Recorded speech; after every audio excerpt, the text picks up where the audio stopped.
జగన్ రాజకీయ వ్యూహాలు ప్రణాళికలు ఎవ్వరికీ అంతుపట్టవు. అసలు ఆయన ఎవరిని నమ్ముతారో ఆయన పార్టీలోనే ఎవరికీ తెలియదంటారు. పేరుకు చుట్టూ పదుల సంఖ్యలో సలహాదారులున్నా ఆయన ఎవరి సలహా స్వీకరించారని తాను అనుకున్నదే చేస్తారంటారు. ఒక్క ముక్కలో చెప్పాలంటే ఆంధ్రప్రదేశ్ మాజీ ముఖ్యమంత్రి సీతయ్య లాంటి వారిని వైసీపీలో చెప్పుకుంటారు. ఎవ్వరి మాట వినని ఆయనకు అంతమంది సలహాదారులు ఎందుకో అని పార్టీ వర్గాలే ఆశ్చర్యం వ్యక్తం చేస్తుంటాయి. సీఎంగా పాలన, పార్టీ వ్యవహారాల్లో కూడా అదే రూటు ఫాలో అయిన జగన్ న్యాయస్థానాలు ఇచ్చిన ఉత్తర్వులను కూడా ఖాతరు చేయకపోతుండటం ఆశ్చర్యం కలిగిస్తుంది. ఉమ్మడి రాష్ట్రంలో వైఎస్ మరణానంతరం తనను ముఖ్యమంత్రిని చేయలేదని కాంగ్రెస్ని విడిన జగన్ తండ్రి పేరుతోనే సొంత పార్టీ పేరు పెట్టుకున్నారు. వైసీపీ స్థాపన సమయంలో కాంగ్రెస్కు రాజీనామా చేసిన 18 మంది ఎమ్మెల్యేలు ఆయన వెంట నడిచారు. ఆ ఎఫెక్ట్తోనే 2012లో వచ్చిన ఉప ఎన్నికల్లో 18కి 15 స్థానాల్లో వైసీపీ విజయం సాధించింది. సరిగ్గా ఆ బైపోల్స్ ప్రచార సమయంలో జగన్ అక్రమాస్తుల కేసులో అరెస్ట్ అవ్వడం పార్టీకి ప్లస్ అయింది. బైపోల్స్ ఫలితాలు ఇచ్చిన జోష్తో రాష్ట్ర విభజన తర్వాత జరిగిన 2014 ఎన్నికల్లో ఖచ్చితంగా విజయం సాధిస్తారని జగన్ ధీమా వ్యక్తం చేశారు. ఇక ఆ ఎన్నికల్లో తన సెల్ఫ్ ఇమేజ్తో గెలుస్తానన్న నమ్మకంతో తెగ హడావుడి చేశారు. అయితే అప్పట్లో రాజధాని లేకుండా విడిపోయిన ఏపీ వాసులు చంద్రబాబు అనుభవానికి పట్టం కట్టారు. 2019 ఎన్నికల నాటికి జగన్ స్ట్రాటజీ మార్చేశారు. పొలిటికల్ స్ట్రాటజిస్ట్ ప్రశాంత్ కిషోర్ ఏపీకి పరిచయం చేశారు. పీకే సలహాల మేరకు సుదీర్ఘ పాదయాత్ర చేస్తూ జనంపై నవరత్నాల హామీలు గుప్పించారు. ఇక పీకే స్ట్రాటజీ వర్కౌట్ అయిన జగన్ 151 సీట్లతో అధికారంలోకి వచ్చారు. పవర్లోకి రాగానే జగన్ కొత్త సాంప్రదాయానికి తెరలేపారు. ప్రజల సొమ్ముతో పదుల సంఖ్యలో సలహాదారులు నియమించుకొని మంత్రుల కంటే వారికి ఎక్కువ వేతనమిచ్చారు.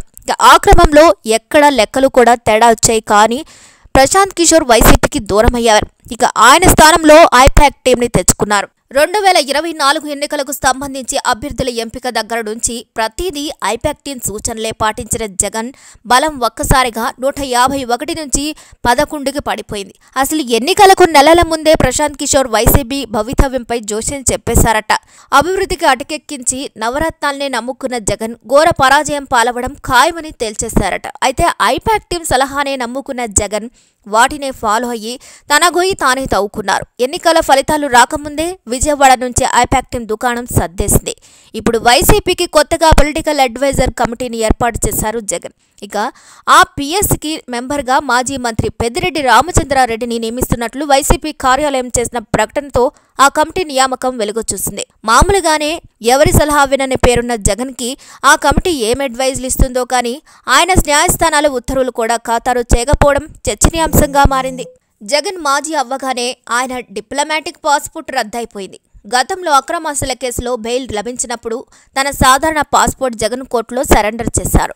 ఇప్పుడు డిప్లొమాటిక్ పాస్పోర్ట్ రద్దవడంతో పాస్పోర్ట్ రెన్యువల్ కోసం ఆయన అప్లై చేసుకుంటే ఆ కార్యాలయం ఏఓసీ అడగడంతో ఆయన కోర్టును ఆశ్రమించారు. తనపై ప్రజాప్రతినిధులు కోర్టు విచారణ జరిపి 1 ఏడాది పాస్పోర్ట్ రెన్యువల్కు అనుమతించింది.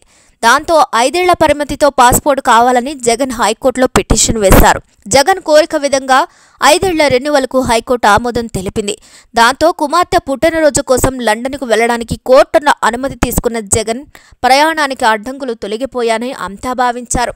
అయితే జగన్కు 5 ఏళ్ల పాస్పోర్టుకు అనుమతించిన హైకోర్టు కింది కోర్టు ఆదేశాల మేరకు వ్యక్తిగత పూచీకత్తు సమర్పించుకోవాల్సిందేనని స్పష్టం చేసింది.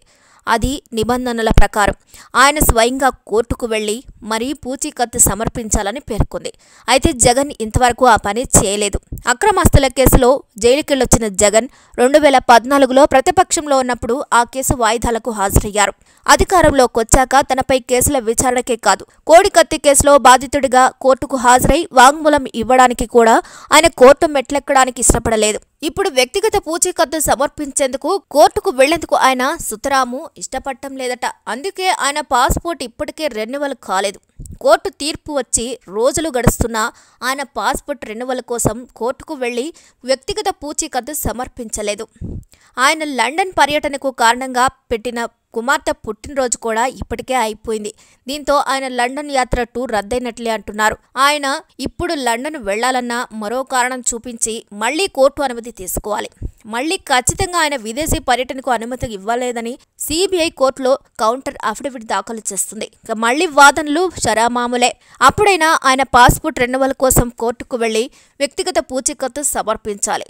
మరి ఇప్పుడు ఏం చేస్తారో కానీ మన మోనాపోలిజం జగన్ మాత్రం ఇక రియల్ లైఫ్ సీతయ్య అన్న ట్యాగ్ లైన్ సొంతం చేసుకుంటున్నారు. మరి ఈ వీడియోపై మీ అభిప్రాయాలను కూడా ఖచ్చితంగా కామెంట్ ద్వారా తెలియజేయండి. మరిన్ని అప్డేట్స్ కోసం మా ఛానల్ని లైక్ చేయండి, షేర్ చేయండి, సబ్స్క్రైబ్ చేయండి.